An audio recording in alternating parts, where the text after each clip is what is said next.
తిరుపతి ప్రతి హిందువు జీవితంలో ఒక్కసారైనా వెళ్లాలనుకునే గుడి. దేశ విదేశాల నుంచి భక్తులు తరలివస్తూనే ఉంటారు. క్యూలైన్ కాంప్లెక్స్లు ఎప్పుడూ రద్దీగానే ఉంటాయి. సాధారణ రోజుల్లోనే తిరుమలేశుడి దర్శనానికి గంటలు గంటలు వెయిట్ చేయాల్సి ఉంటుంది. అటువంటిది బ్రహ్మోత్సవాలు, వైకుంఠ ఏకాదశి వంటి ప్రత్యేక రోజులలో చెప్పనవసరం లేదు. ఇసుక వేస్తే రాలనంత భక్తులతో తిరుమలగిరి వీధులు కిక్కిరిసిపోతాయి. అయితే తిరుపతి గుడి అక్కడ ఎవరు కట్టించారు? ఆలయ పురాణమేంటి తెలుసుకుందాం రండి. తిరుపతి వెంకటేశ్వరుని ఆలయాన్ని భూలోక వైకుంఠం అని పిలుస్తారు. భూమిపై విష్ణువు నివాసంగా హిందువులు నమ్ముతారు.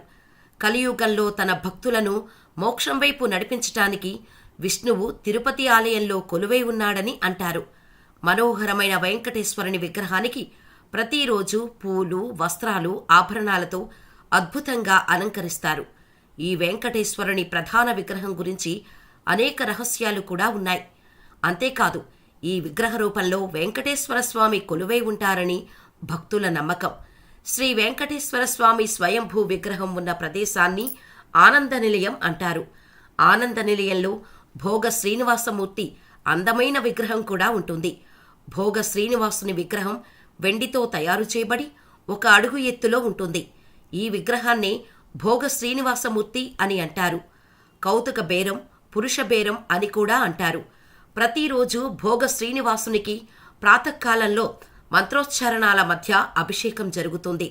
రాత్రిపూట పర్యంకసానంలో నిద్రపుచ్చుతారు. ఈ దేవాలయంలో ఒక్క ధనుర్మాసంలో తప్ప మిగతా 11 మాసాలు ఏకాంత సేవ జరుగుతుంది. ఈ సేవలో స్వామివారికి శయన మందిరంలోని వెండితో చేసిన ఉయ్యాలలో ఊపుతూ తాళ్లపాక కౌల పాటలు శ్రావ్యంగా పాడుతుండగా పాలు మొదలైనవి నివేదించటం జరుగుతుంది. ఈ భోగ శ్రీనివాసుని చరిత్ర విషయానికి వస్తే, దేవాలయ ప్రాకారపు ఉత్తర కుడ్యం మీద ఉన్న శాసనం ప్రకారం భోగ శ్రీనివాసుని విగ్రహం క్రీస్తు శక 966 సంవత్సరంలో శక్తి విటంకన్ రాజు భార్య అయిన కాడవన్ పేరుందేవి పల్లవరాణి ప్రతిష్ఠించింది. ఈమెనే సామవై అని అంటారు. మహారాజు కొప్పాత్ర మహేంద్ర పన్నారు యొక్క 14వ పరిపాలనా కాలంలో విగ్రహ ప్రతిష్ఠ జరిపిన సందర్భంలో ప్రతిదినం 4 నాళీల విరువాముదు అంటే వండిన అన్నాన్ని స్వామికి నివేదన చేస్తారు. 1 నిత్య దీపానికి, 2 సంక్రాంతి పుణ్యదినాలలో తిరుమంజనానికి, ప్రధాన ఉత్సవం ప్రారంభించడానికి ముందు 2 రోజుల ముందు భాద్రపద మాసంలో ఉత్సవాన్ని 9 రోజులు జరిపేందుకు ఏర్పాటు చేశారు. తర్వాత ఈ నూతన విగ్రహాన్ని గర్భగుడిలో ప్రతిష్ఠించి 47 కళంజుల బంగారు ఆభరణాలను స్వామివారికి బహుకరించారు. ఈ కొత్త కౌతిక బేరానికి మనవాళ్ల పేరుమాల్ అని నామకరణం చేశారు. ఈ కౌతిక బేరానికి భూములను దానం చేసింది. మహారాణి ఈ శ్రీనివాసమూర్తిని సమర్పించిన నాటి నుంచి నేటి వరకు ఎన్నడూ ఆలయం నుండి విగ్రహాన్ని తొలగించలేదు. ఆగమ శాస్త్రాన్ని అనుసరించి మూలవిరాట్టుకు చేసే సేవలు భోగ శ్రీనివాసమూర్తికి కూడా చేస్తారు. ఇప్పటి కాలంలో కాంచీపురంగా పిలుచుకునే ఒకప్పటి తొండై మండలం సామ్రాజ్యానికి అధిపతి తొండమానుడు. ఈయనకు ఒకరోజు ఓ కల వస్తుంది. ఆ కలలో విష్ణుమూర్తి కనిపించి తొండమాన్ రాజు గత జన్మను గుర్తు చేశారని చెబుతారు. వెంకటేశ్వర స్వామి ఏం చెప్పారు అనేది ఇప్పుడు తెలుసుకుందాం. తొండమాన్ మహారాజ పూర్వజన్మలో నీ పేరు రంగదాసు. నీకు స్త్రీ వ్యామోహం లేకుండా చేసి నిన్ను మహారాజుగా చేశాను. క్రమంగా మన మధ్య బాంధవ్యం పెరిగింది, అనుబంధం పెనవేసుకుంది. ప్రస్తుతం నేను వెంకటేశ్వరునిగా శేషాచలమున స్థిర నివాసం ఏర్పరచుకోదలిచాను. కలియుగం అంతమయ్యే వరకు వెంకటేశ్వరుని అవతారంలో కొండమీదే ఉంటాను. కనుక నువ్వు నా కోసం ఒక ఆలయాన్ని నిర్మించాలి. శ్రీ వరాహస్వామి పుష్కరిణి పక్కన ఆలయ నిర్మాణం కోసం స్థలం కేటాయించాడు. అక్కడ నువ్వు వెంటనే ఆలయాన్ని కట్టించు అని వెంకటేశ్వర స్వామి చెప్పిన మాటలకు తొండమనుడు సంతోషం స్వామి, తమరు కోరిన విధంగా వెంటనే ఆలయం నిర్మిస్తాను అని చెబుతాడు. అంతలో తొండమానుడికి మెలకువ వచ్చేసింది. స్వామివారు తనకు స్వప్రదర్శనం ఇవ్వటం అంటే సామాన్యమైన సంగతి కాదని తొండమాన్ అనుకొని, ఇది కేవలం కలగా అనిపించలేదు, వెంకటేశ్వరుడు ప్రత్యక్షమైనట్టే ఉంది, స్వయంగా చెప్పిన భావనే కలిగిందని సంతోషంతో మురిసిపోయాడు. శ్రీనివాసుని కోసం ఆలయం నిర్మించేందుకు ఆప్తులతో చర్చించాడు, ప్రణాళిక రచించాడు. తొండమానుడు వెంటనే విశ్వకర్మను రప్పించాడు. మంచి ముహూర్తం చూసి ఆలయ నిర్మాణం కోసం పునాదులు వేయించాడు. కేవలం దేవాలయం గర్భగుడి ధ్వజస్తంభంతో సరిపెట్టకుండా బ్రహ్మాండంగా కట్టించాలి అనుకున్నాడు. తొండమానుడు అనుకున్నట్టుగాని తక్కువ కాలంలోనే దేవాలయ నిర్మాణం పూర్తయింది. విశాలమైన పాకశాల, సువిశాలమైన గోశాల, గజశాల, అశ్వశాల, బంగారు బావి, మంటపాలు, ప్రాకారం, గోపురం ఇలా అనేక గదులతో ఆలయం గొప్పగా రూపొందింది. ఆలయం పూర్తయిన తర్వాత వెంకటేశ్వరునికి తెలియచేస్తాడు తొండమానుడు. వెంకటేశ్వరుడు ఈ వర్తమానాన్ని సవివరంగా ముల్లోకాలకు చెప్పారు. అప్పుడు బ్రహ్మ, మహేశ్వరుడు, ఇతర దేవతలు అందరూ కలిసి శేషాచలం చేరుకొని శుభముహూర్తం చూసి వెంకటేశ్వరుడు పద్మావతి సమేతుడై ఆలయంలోని ఆనంద నిలయంలో ప్రవేశించాడని పురాణాల్లో ఉంది. తిరుమల వెంకటేశ్వరుని ఆలయ పురాణాల్లో తొండమానుడు కట్టించిన దేవాలయాన్ని చోళులు అభివృద్ధి చేసినట్టు తెలుస్తోంది. తర్వాత పల్లవరాజులు, తంజావూరు చోళులు, విజయనగర రాజులు దేవాలయాన్ని మరింత తీర్చిదిద్దారని చరిత్ర చెబుతోంది.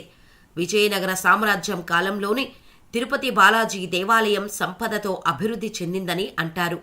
విజయనగర సామ్రాజ్యం అనేక వజ్రాలు, ఆభరణాలను విరాళంగా ఇచ్చింది. విజయనగర చక్రవర్తి కృష్ణదేవరాయలు అనేక సందర్భాల్లో ఆలయాన్ని సందర్శించి అనేక బంగారం, ఆభరణాలను విరాళంగా ఇచ్చారని, దీంతో ఆనంద నిలయాన్ని స్వర్ణమయం చేశారని అంటారు. విజయనగర సామ్రాజ్యం క్షీణించిన తర్వాత మైసూర్ రాజ్యం, గద్వాల్ సంస్థానం వంటి వివిధ ప్రాంతాల నుంచి వచ్చిన రాజులు ఆలయానికి విలువైన వస్తువులను సమర్పించారు. మరాఠా జనరల్ రఘోజీ భోంస్లే కూడా నిత్యం పూజా కార్యకలాపాలను నిర్వహించారు. ఆలయ నిర్మాణం గురించి మనం తెలుసుకున్నాం. అయితే ఇప్పుడు వెంకటేశ్వరుని విగ్రహం చుట్టూ ఉన్న రహస్యాలను గురించి తెలుసుకుందాం. తిరుమల గర్భగుడిలో శ్రీవారి విగ్రహం భక్తులకు గర్భగుడి మధ్యలో ఉన్నట్టు కనిపిస్తుంది. అయితే నిజానికి శ్రీవారి విగ్రహం గర్భగుడి మధ్యలో ఉండదు. గర్భగుడికి కుడివైపు మూలలో శ్రీవారి విగ్రహం ఉంటుంది. శ్రీవారి విగ్రహం ఎప్పుడూ తేమతో నిండి ఉంటుంది. పూజారులు ఎన్నిసార్లు దానిని పొడిగా చేద్దామని ప్రయత్నించినా విగ్రహం మళ్లీ మళ్లీ తడిగా మారడం ఇప్పటికీ విస్మయం కలిగించే విషయం. శ్రీవారి విగ్రహం వెనక నుంచి ఎప్పుడూ సముద్రపు ఘోష వినిపిస్తుందనేది నమ్మలేని నిజం. స్వామివారి విగ్రహం వెనుక చెవిపెట్టి వింటే ఇది స్పష్టంగా తెలుస్తోంది. కాని శ్రీవారికి సేవ చేసే అర్చకులకు తప్ప సాధారణ భక్తులకు ఆ అవకాశం లభించదు.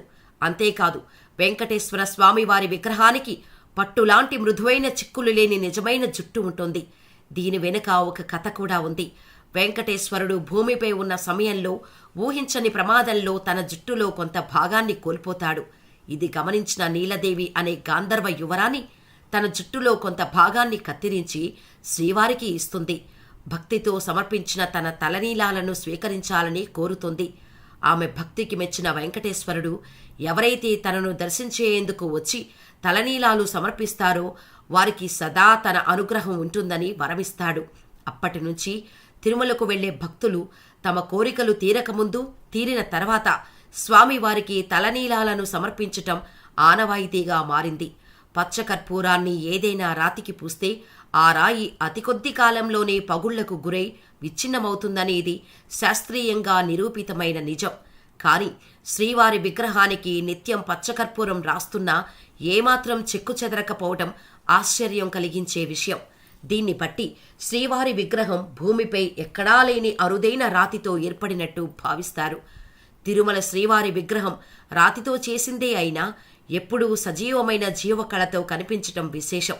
స్వామివారి విగ్రహం ఎప్పుడూ 110 డిగ్రీల ఫారిన్ హీటుతో వేడిగా ఉంటుందంటే మీరు నమ్మగలరా? సముద్ర మట్టానికి 3000 అడుగుల ఎత్తులో ఉండటం వలన తిరుమల పరిసరాలన్నీ చల్లగా ఉంటాయి. కానీ స్వామివారి విగ్రహం మాత్రం ఎప్పుడూ వేడి కారణంగా చెమటలు చిందిస్తుందని అంటారు. పవిత్ర స్నానం సమయంలో శ్రీవారి ఆభరణాలు తీసినప్పుడు అర్చకులు ఈ వేడిని అనుభూతి చెందుతారని చెబుతుంటారు. గర్భగుడిలోని శ్రీవారి విగ్రహం ముందుంచే మట్టి దీపాలు ఎప్పుడూ కొండెక్కవు. స్వామి దర్శనానికి వచ్చే భక్తుల నిర్మలమైన హృదయానికి ఇవి ప్రతీకగా నిలుస్తుంటాయి. ఈ దీపాలను ఎప్పుడూ ఎవరూ వెలిగించారనే విషయం ఎవ్వరికీ తెలియవు. కొన్ని వేల సంవత్సరాల నుంచి కొండెక్కకుండా వెలుగుతున్న ఈ దీపాలు ఇప్పటికీ స్వామివారి ఎదుట కనిపిస్తాయి. వెంకటేశ్వర స్వామి నిజరూప దర్శనం కూడా ఇచ్చారని అంటారు. దీనికి ఓ కథ కూడా చెబుతారు. చాలా కాలం క్రితం 19వ శతాబ్దంలో దారుణమైన నేరాలకు పాల్పడిన 12 మందికి ఈ ప్రాంతాన్ని పాలించిన రాజు మరణశిక్ష విధిస్తాడు. వారిని చనిపోయే వరకు ఉరితీయాలని ఆదేశిస్తాడు. మరణానంతరం నేరగాళ్ల మృతదేహాలను తిరుమల దేవాలయం గోడలపై వేలాడదీస్తారు. అప్పుడు గర్భగుడిలో ఉన్న స్వామివారు నిజరూపంలో కనిపించినట్టు చెబుతారు. తిరుమల వెంకటేశ్వరుణ్ణి నిత్యం అనేక పూలతో పూజిస్తుంటారు. వాటిని పూజారులు గర్భగుడిలో స్వామివారి విగ్రహం వెనుక ఉన్న జలపాతంలోకి వెనక్కి చూడకుండా వేస్తారు. ఆశ్చర్యకరంగా ఆ పూలు తిరుపతికి 20 కిలోమీటర్ల దూరంలో ఉన్న వేర్పేడు అంటే శ్రీకాళహస్తికి వెళ్లే దారిలో కనిపిస్తాయి. తిరుపతి వెంకటేశ్వరుని దేవాలయంలో ఉపయోగించే పువ్వులు, పాలు, వెన్న, పవిత్రమైన మూలికల ఆకులు తదితర ఎన్నో పదార్థాలను తిరుపతికి 22 కిలోమీటర్ల దూరంలో ఉన్న ఓ రహస్య గ్రామం నుంచి తీసుకువస్తారు. ఇక్కడ ఉండే గ్రామస్తులకు తప్ప ఈ చిన్న గ్రామం గురించి మరెవ్వరికీ తెలియకపోవడం విశేషం. ఇక్కడి ప్రజలు ఎంతో నియమనిష్టలతో ఉంటారు. గర్భగుడిలో పూజలకు ప్రకృతి నుంచి అవసరమయ్యే ప్రతి వస్తువును ఇక్కడి నుంచే తీసుకువెళ్తారు. ఎన్నో రహస్యాలు, విచిత్రాలకు నెలవైన తిరుమల శ్రీవారిని మీరు దర్శించుకున్నారా?